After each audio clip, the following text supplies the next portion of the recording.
Bonjour à tous et bienvenue sur la chaîne Tesla Fire. Bon, ça faisait un petit moment que j'avais pas posté de vidéo. Je vous fais une petite vidéo ce matin suite à la mise à jour que j'ai reçue hier soir. Donc de la 2023.44.30.1, toujours plus long. Donc cette mise à jour nous apporte donc les mises à jour de Noël, celles qu'on attend généralement en fin d'année. Celle-ci, je ne l'attendais pas forcément. Je l'ai mise parce que on est tous curieux de voir ce qui se passe, même si on a les prémices sur certaines vidéos. Donc voilà, je vais vous expliquer un petit peu ce qu'il y a dans cette nouvelle mise à jour que tout le monde n'a pas eu encore. Donc voici la vidéo, cette mise à jour là. Donc cette mise à jour nous apporte quoi? Alors dans un premier temps, moi ce que j'ai remarqué, c'est qu'elle nous amène sur plusieurs petites choses. On peut dans un premier temps enlever le signal sonore au changement,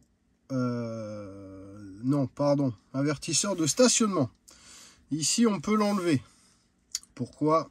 Bonne question. Je ne sais pas qui va retirer l'avertisseur de stationnement, mais bon, pourquoi pas. Moi je pense que c'est intéressant de le garder. D'autant plus que moi j'ai les capteurs USS encore sur la mienne, sur mon modèle 3 2022. Les modèles 3 qui n'ont plus les capteurs, qui ont Tesla Vision, je ne sais pas s'il faut l'enlever ou pas, moi je l'enlèverai pas. En parlant de ces capteurs, je me suis aperçu que sur la mienne, je n'avais pas la modélisation 3D de l'image quand je suis en marche arrière. Voilà. Moi, quand je passe la marche arrière, je n'ai pas la modélisation de l'environnement. Je l'ai testé au travail. C'est pareil. Donc, je vous le confirme. Il n'y a pas de modélisation sur les véhicules qui sont dotés de capteurs USS. Ensuite, au niveau des contrôles, je crois que rien n'a changé. Pédalier direction, pareil.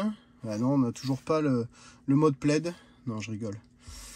Sur la recharge, on n'a rien qui a changé. Sur l'autopilote. Alors l'autopilote, je l'ai essayé ce matin.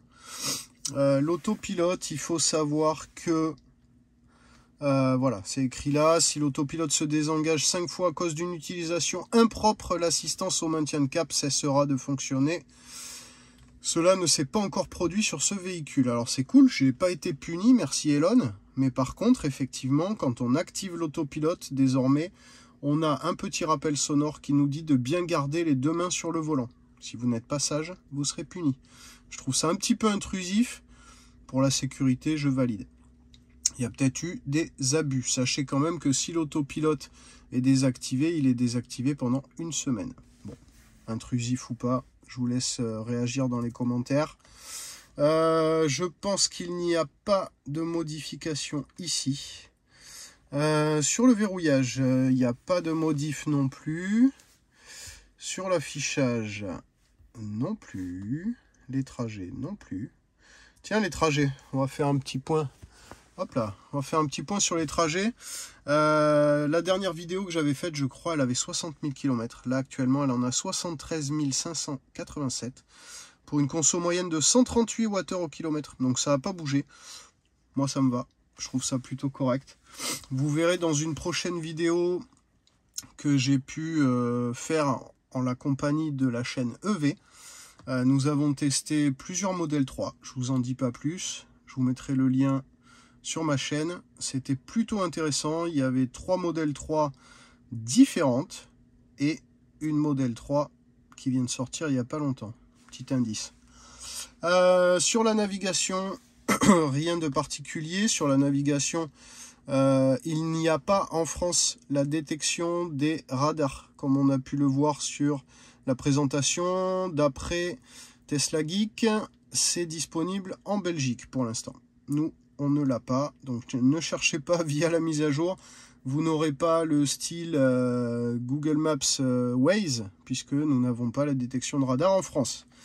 Sur les visualisations de caméras en direct sur l'appli, nous avons les deux nouvelles caméras donc qui se trouvent sur le montant du véhicule, ici, qui sont désormais visibles via la connexion premium depuis l'application.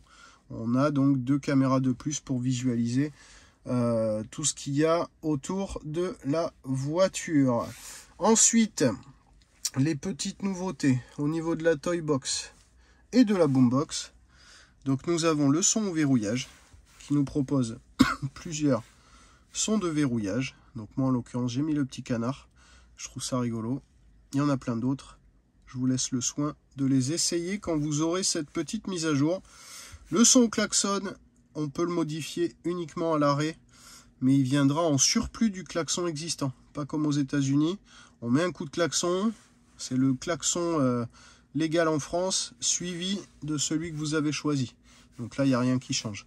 La petite nouveauté ici, c'est qu'on peut rajouter via USB sous un format bien particulier un son de verrouillage. J'ai pas eu l'occasion de l'essayer. Deuxième chose, quand vous allez sur la colorisation du véhicule, vous changez la couleur de votre véhicule et désormais c'est pris en compte dans le jeu de cartes de chez Tesla qui a été mis à jour, Beach Buggy Racing 2. Désormais vous avez votre véhicule avec la couleur que vous avez choisie et en plus de ça vous avez possibilité de changer de personnage mais également de véhicule. Voilà, je vous montre ici, vous pouvez avoir la Model S, la Model X et le Cybertruck. Voilà. La petite Model 3 cab, je dirais que ça ressemble à une Model 2, je sais pas, on verra. Model 2, Model 3, Model 3 Performance. Non, c'est Model Y, pardon, c'est marqué dessus, c'est comme le Port Salut. Performance, Model S Plaid, Model X Plaid et la performance Dark Helmet.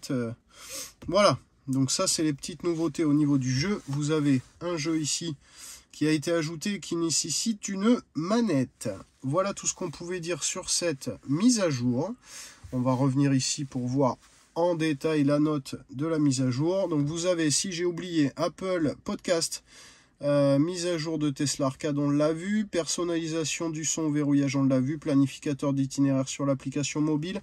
N'oubliez pas, une fois que vous avez fait cette mise à jour à 2023 44.30.1, vous mettez à jour aussi l'application mobile, puisqu'il y a une petite particularité avec celle-ci. Et on a aussi l'itinéraire alternatif pendant la conduite.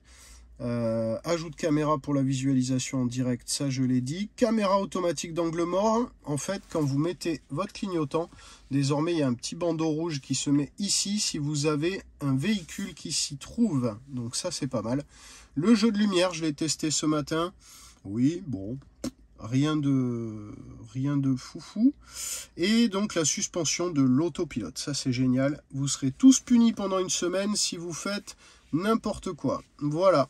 Donc écoutez, c'est tout ce que j'avais à dire concernant cette dernière mise à jour. Je vous parlerai prochainement de la vidéo sur laquelle j'ai été invité avec la chaîne EV, que je remercie. Je ne sais pas s'ils vont voir cette vidéo. Mais en tout cas, affaire à suivre au prochain épisode. Sur ce, je vous souhaite de passer une bonne fin de journée, de passer de bonnes fêtes et à la prochaine.